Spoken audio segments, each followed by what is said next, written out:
It's not an original. Would not reflect what accurately was printed out or appeared on the screen.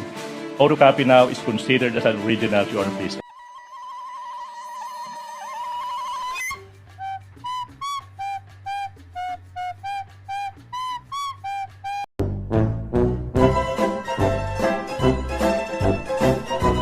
Itong nakarang araw at kasalukuyan, meron tayong mga nakikita mga Pilipino na piniprint o photocopy ang kanilang pera.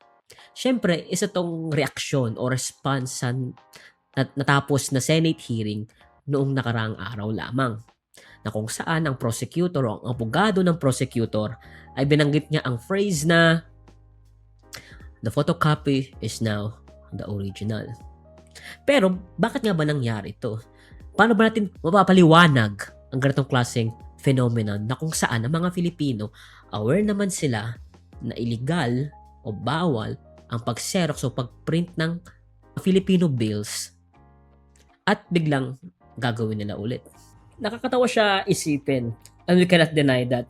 At mas nakakatawa siya pagmasdan na may mga Filipino na gagamitin ng kanilang God-given free will para gumawa ng possibly illegal acts that could send them into prison up to 10 years. Kasi pag-iisipin natin, sino ba ang tao na willing gumawa ng ganyang bagay? Kasi pag for example robbery, naintindihan mo pa kasi mahirap eh. Pero a lot of these people aren't necessarily poor or rich but may kaya. But willing sila mag-print o i-photocopy ang kanilang Filipino bills just to prove a point or ang kanilang solidarity sa isang political group. Pero maliban sa nakakatawa, maganda pag-usapan natin kung bakit nga ba nangyayari yung ganyang klaseng bagay.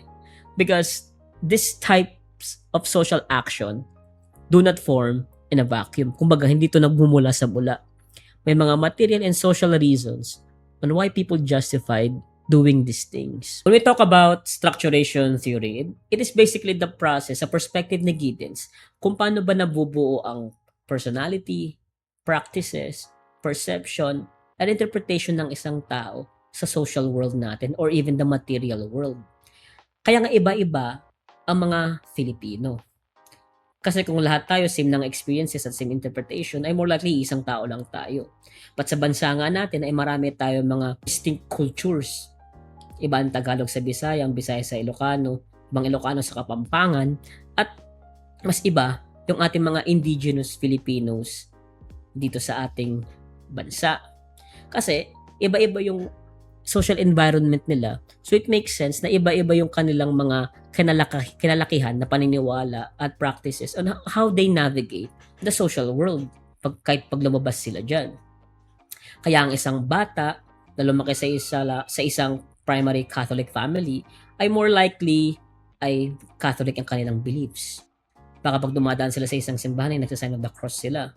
While pag ang isang bata naman ay lumaki sa isang family na pinapractice ay Islam, ay more likely sa mosque sila nagpapakita ng prayer or ang kanilang worship sa Diyos nila.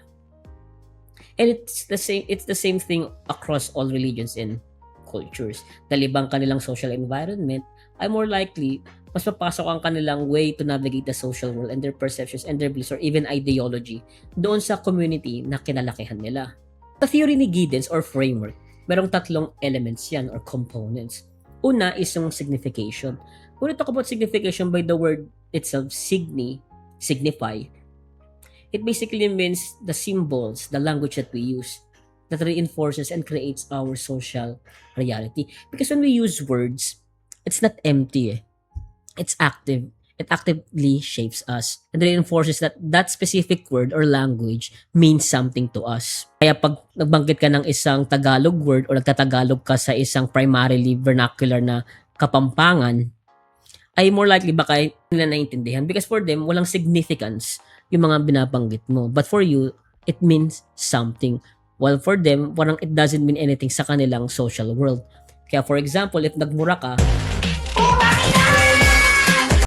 sa mga naggamit ng Tagalog sa mga Kapampangan at di naman sila nakakaintindi ng Tagalog, ay more likely empty lang yun. Di sila ma-offend at di nila alam. Pero pag sinabi ng isang Kapampangan yung tanay damo, yun ang mura sa kanila, may laman yun at mura yun sa kanila. Kasi it helps them to communicate and navigate the social. Pag may minura ka, you want to offend someone, or pag tropa kayo, baka it's a formal expression. Because language, ulitin ko, constructs our reality. While yung ano naman, yung isang element naman is yung domination. It basically means who controls the specific material resources o yung mga structures natin sa lipunan. For example, ang media, primarily pag may-ari yan ng mga mayayaman na class o ang elite class dito sa bansa kasi sila may sapat na capital to navigate or to use or to build businesses surrounding media and information. While yung next na element naman is yung legitimation. Kung ito yung mga values, ito ang mga rules kung paano tayo mag-navigate sa buhay. For example, pang isang family, legitimate sa kanila na patriarch yung namumuno, it's because yung na-construct nilang reality doon sa kanilang tahanan. Of course, meron tayong patriarchal nature talaga sa bansa na to. Kasi may expectation tayo na yung father, yung namumuno, magiging provider. With that provider means having power on how the family should be organized. Kasi legitimacy yun eh. While for others, baka babae yung namumunong household o possible yung anak nila kasi siya na yung breadwinner. Kasi iba-iba yung sense of legitimation. Of course, iba yung sa structural, yung government natin. It is mandated by the people for the people. Based sa constitution natin, ito yung build nating legitimacy na we will give our taxes willingly. Ngayon, in case baka hindi na tayo willing, as long as they protect us and give us services that reflects on the taxes that we give to the state. Ayun yung sense of, ayun yung component of legitimation.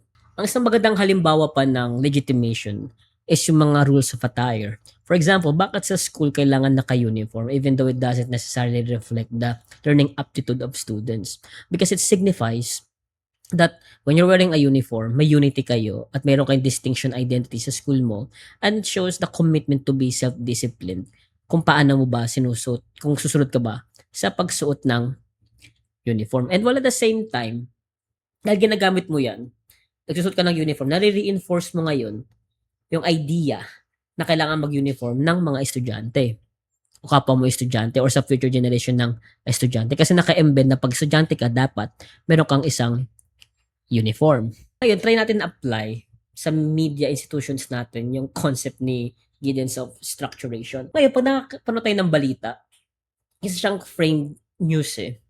Kumbaga, na-process na yan, kumbaga, na-validate na ba kung tama yung information, then merong mga certain speech patterns yan na ginagamit to seem professional. Ayun yung signification. While in terms of domination, syempre pag may-ari yan ng mga malalaking business moguls o mga mayayaman sa ating bansa.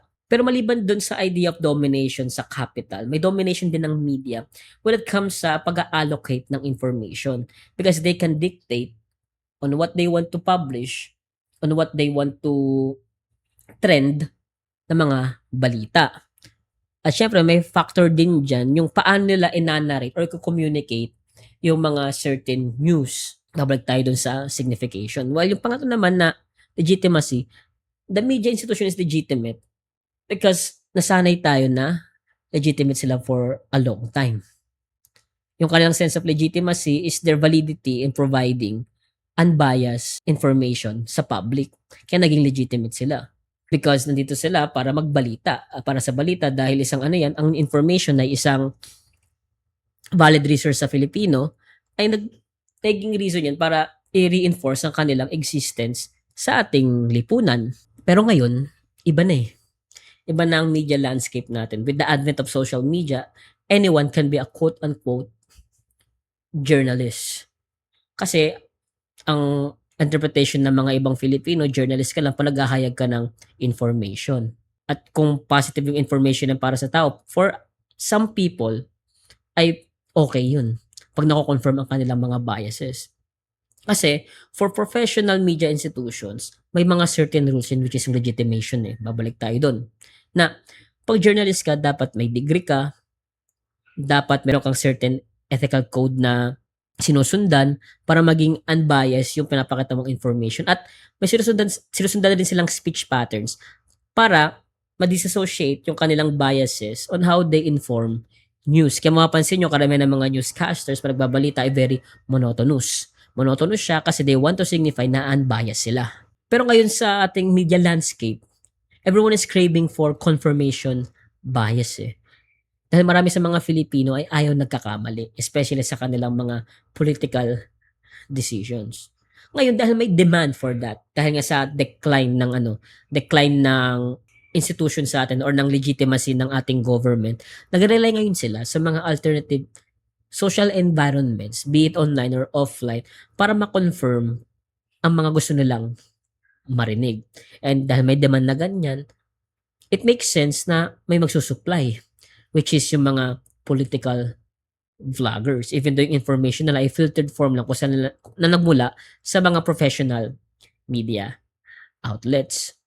And dahil nga sa social media platforms, we can communicate, we can create communities, dyan na nabuo ang advent of echo chambers. Ngayon, dahil meron natin iba't ibang mga social environments online, dyan na nabubuo yung bagong form of structuration. Nag-iiba na yung signification, nag-iiba na yung domination, at nag-iiba na rin yung legitimacy or legitimization. Kasi iba na yung rules eh. Iba na yung rules pagdating sa mga political groups na yun. Especially ngayon na it's either you're with us or against us. And ang isa sa mga reason kung bakit dangerous ang ganitong klaseng landscape is wala ng sense of regulation on how information is being produced and reproduced. Kaya makikita nyo ngayon, may mga Filipino nagpiprint o nagsiserox o nagpo-photocopy ng kanilang mga pera even though it is illegal. Ang primary reason kung bakit nila ginawa yan ay kasi yung mismong information na kinommunicate sa kanila through signification ay mali. Kasi yung term na ginamit ng prosecution counsel, a photocopy is now the original.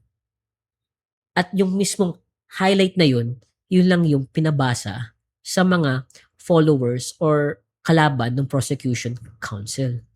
At dahil na-establish na nga sa mga certain echo chambers yun na sila yung valid or legitimate source of information dahil nga they reinforce the perception na hindi mo na pagkakatiwalaan ang mga mainstream media, ay inclined yung mga tao na sila lang yung paniniwalaan without even fact-checking or double-checking because information goes inside their group without vloggers filtering it, ay mabibreak yung established structured identities ng mga tao na yan.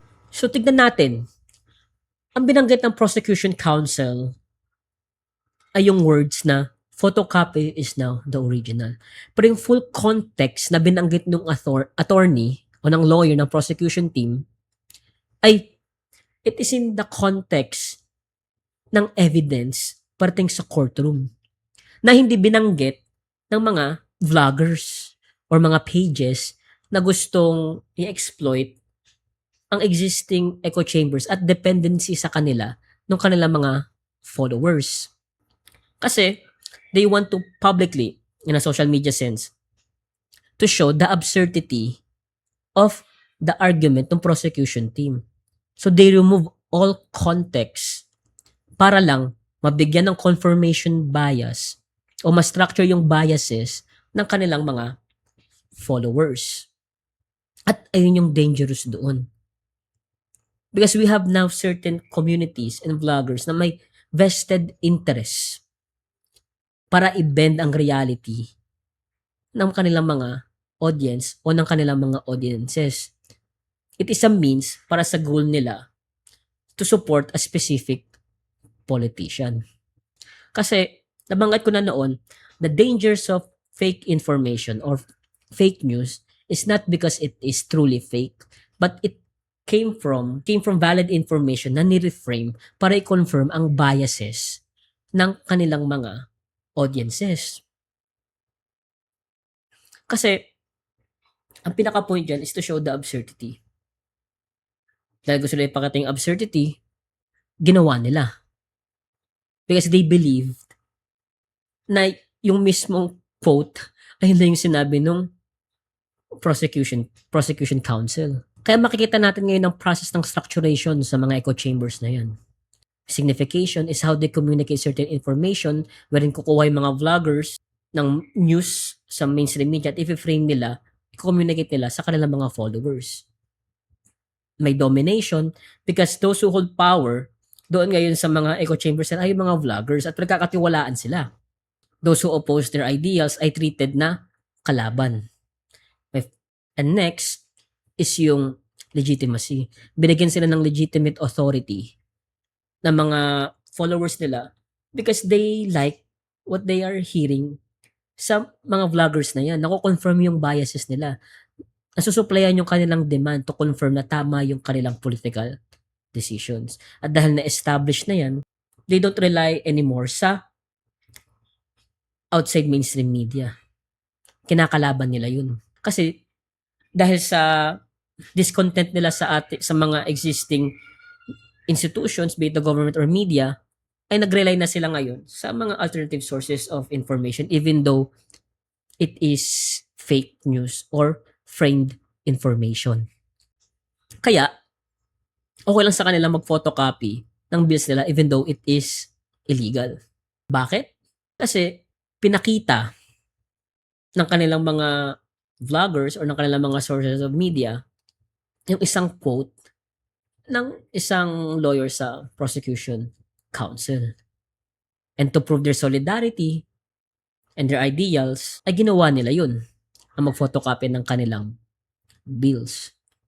Kaya may interesting quote si Voltaire that perfectly illustrates the phenomenon. Those who can make people believe absurdities can make you commit atrocities. Because belief is a very significant part ng reality ng mga tao. In this case, mga Filipino. We act on our beliefs. And if we are believed na sinabi ng isang attorney na photocopy is now the original, magta-translate yan sa photocopy ako ng pera kasi sabi ng isang attorney ay ito na yung original. Because that belief came from an information na wala sa proper context. And all of this is a product of a social decline sa ating lipunan. Dahil hindi na-meet yung needs ng mga Filipino, ay nag-rely sila sa ganitong klaseng mga institutions to confirm their political biases. So, ayun lang.